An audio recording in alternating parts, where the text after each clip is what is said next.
Alrighty, good people. We are back at it. So, I am getting together the rest of the stuff out here. It's still a little early in the morning, so I don't want to cut too much stuff outside, but pop that in there. Alright, so what we're doing, we're making a cutout. This is actually an exterior wall, so I've cut the insulation, but I'm going to push that back tight against the cement board, so that way it'll have something good to hold on to it. So I cut out that 2x4 right there, and let me go ahead and just tap a couple of these in. You know, I love my DeWalt tools. Love them.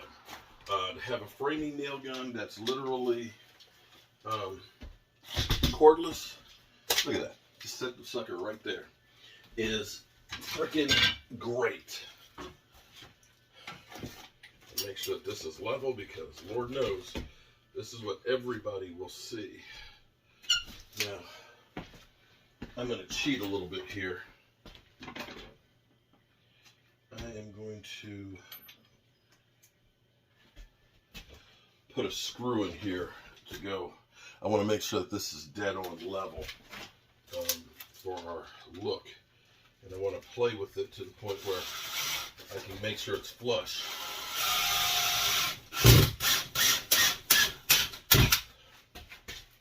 Because this is what you're definitely going to see. And that's dead on. Okay. All right, put one on the other side, then I can tack the rest in with nails. What I'm going to do is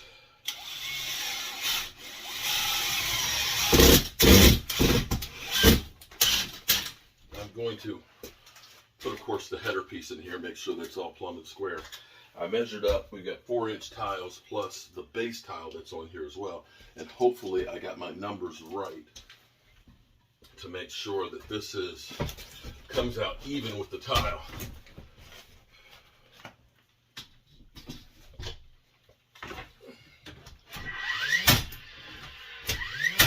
Now, a couple of things. I'm old school, i.e. I'm old. Which means I do things sometimes still the old way. For a long time, it was hard for me to start using the plastic pipes, because I always believed that, oh, you got to use copper. You know, there's nothing like copper pipes. You got to sweat the pipes and everything else. But I tell you what, this stuff is the real deal.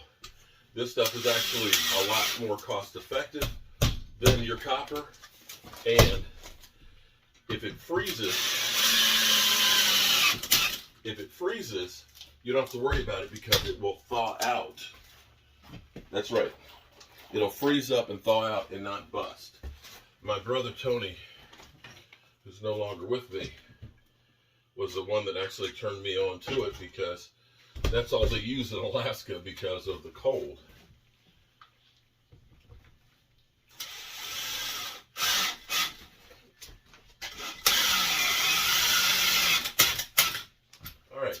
So I'm nice and flush right here, flush right here. So when I put that next piece of cement board on there, it's going to be good. So what I'll need to do is I'm going to push this, because this is an exterior wall. I want this to be still having insulation in there, because I don't want it to get cold. Oh, and this is the other great thing about this PVC pipe. This is my PVC pipe cutter. That's it. That's cut. And now I have a shark bite shower head piece that'll go in there. And I guess I could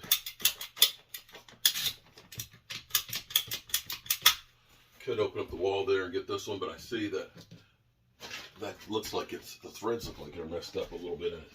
But I've got a new one there, so I'll put that up there. We'll screw that in place. And we're going to go through and we're going to cut our next piece of cement board here. We will cut the piece to go in the back in here, and basically we'll then recut some other pieces to hold it snug, and we'll glue it in place, so that way it'll be there to take care of business. And let me shoot.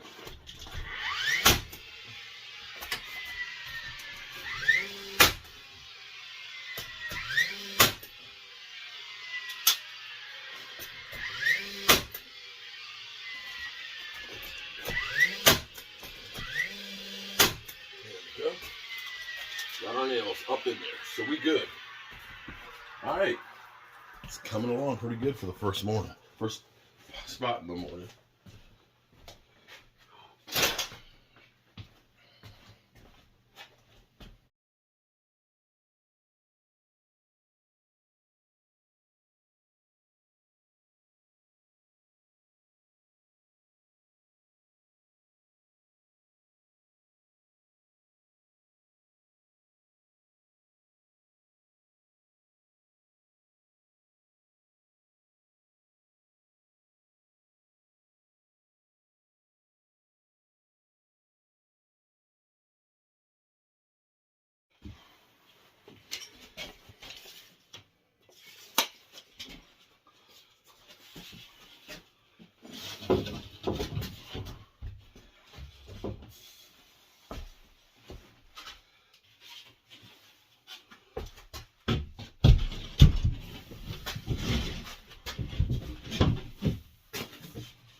Perfect fit there. So this is our cutout. Now we'll screw this on and we'll finish drywall up here at the top because we don't need that to be cement board. That won't get the moisture. We'll be using green board and we'll be able to then finish the drywall better. And now we'll put the shower head up on there, and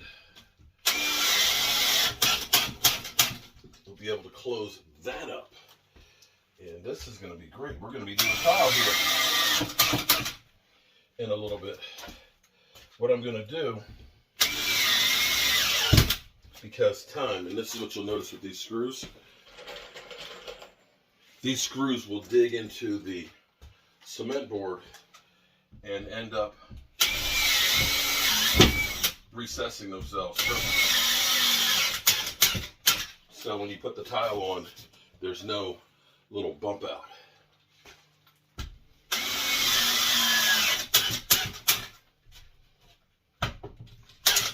If you use drywall screws, you'll find out they'll have a little bit of a ridge on it, and then your tiles will be a little more difficult to put on.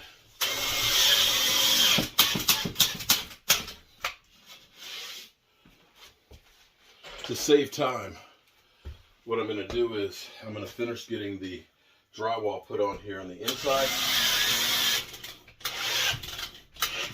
I think I got to charge my battery. Finish all of the inside of this. I'm going to lay the floor tile. I'm going to lay the floor tile in here, and then I'll work on the drywall on the outside. That way, with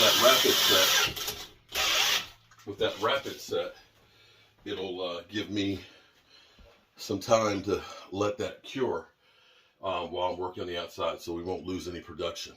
But I do love this. Yeah, that's going to be good.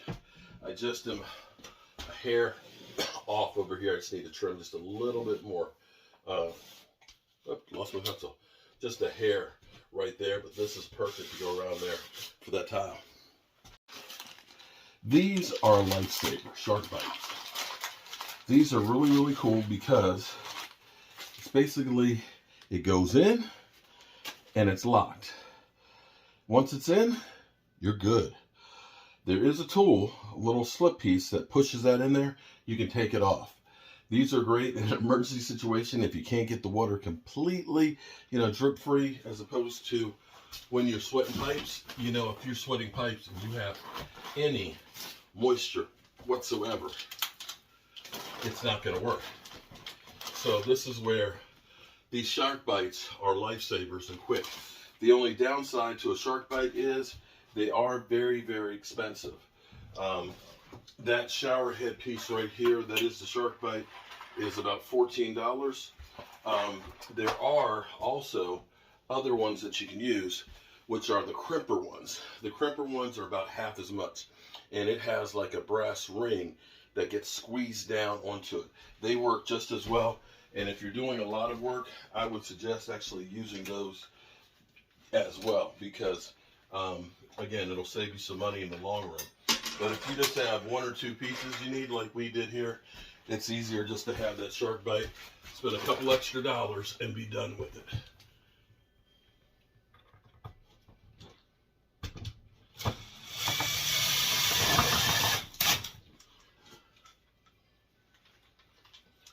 Now we ended up moving this over slightly from where it was to center it, because it was actually off center in the old shower. But now it is actually in the center of the location, and you can start to see I've got a lot more width-wise. We added about 4 inches this way, and we added about a foot, about 14 inches this way. So it's definitely feeling like it's a much bigger shower. Now let's see if this piece fits in the way it's supposed to. There we go. All right. And then we'll drywall the top. I need to put a piece here, and we'll put cement board on this outer edge, because we're actually going to run tile on the edge here too, so that way it'll be a nice finish on it. And we need to do the curb cement board, but then we're done with the cement board. And I'll slap these pieces of drywall in place, so that way I can put the first coat of mud on here and let that start. We're going to be using some quick dry joint compound, because again, this is one of those jobs that I don't have a lot of time, and as they say, time is money. So you want to be able to get going. The drawbacks on using quick dry stuff here, you don't have much working time. With this quick setting floor mastic, literally you got about 5 minutes to work it, and if you don't get it down before it starts to skin, then you're going to have a problem. It's not going to stick the way you want it to. So you have to have your tiles already cut, ready to go, or you will have problems. Now you want to get these screws about every 8 inches.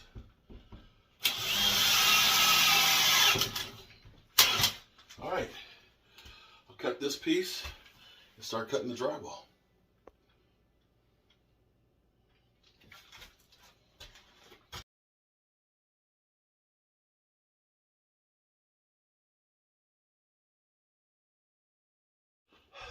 All right, so we got the curb down here put up. We've got the floor cemented in there. We've got the drywall, the cement board all in place. Now we're just going to finish off the drywall in here, and then we're going to start laying the floor tiles. And then I'm going to try and get the drywall up and around here before I start doing the floor tile, because that way I can tape with the quick drying joint compound up there. And while that's drying, work on the outside as well. But so far it's coming along pretty good, considering that yesterday this was still another shower. I feel good about where we are right now. Okay, so I'm going to show you guys a little old school trick. You can see where I rough cut this out for getting the old shower out and stuff, and I need to be able to finish it. And the key on finishing drywall is you want it to be snug. So here's what I did. I actually have a little bit of a pocket here, which makes life a little bit easier, because I can slide this drywall back in there. I've notched this to fit in there, and I have it snug right here. So I'm going to take this piece right here, and I'm going to mark this right along there. Pull this out, and I can take my Sawzall or take my utility knife, and I can cut that. It'll fit in there nice and snug, and I'll have a nice even edge to go ahead and put the piece of drywall in.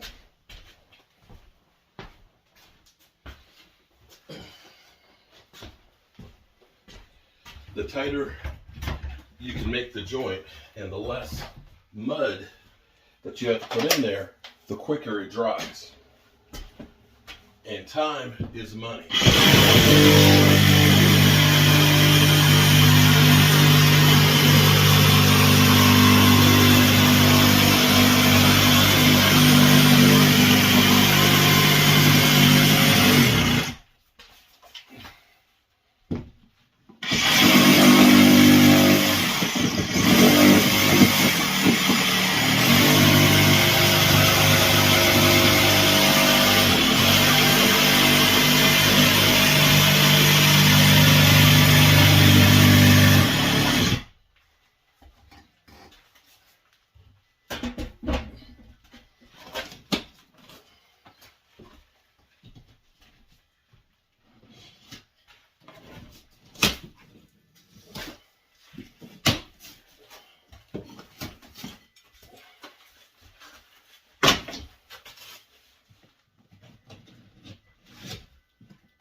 Now, find out if I'm right.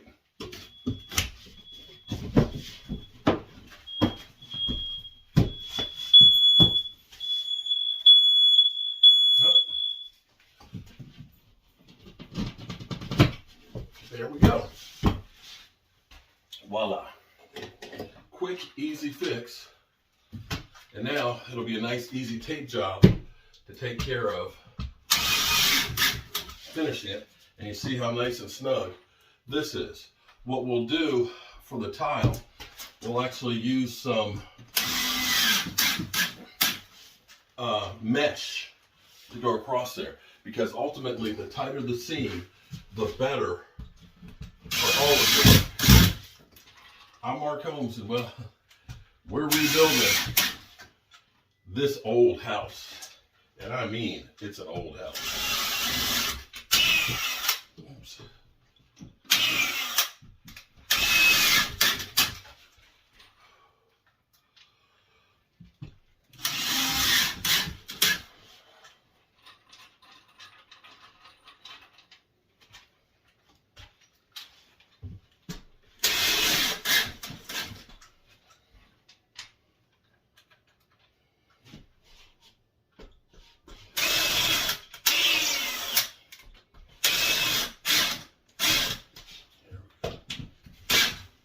All right, and we are in there like swimwear.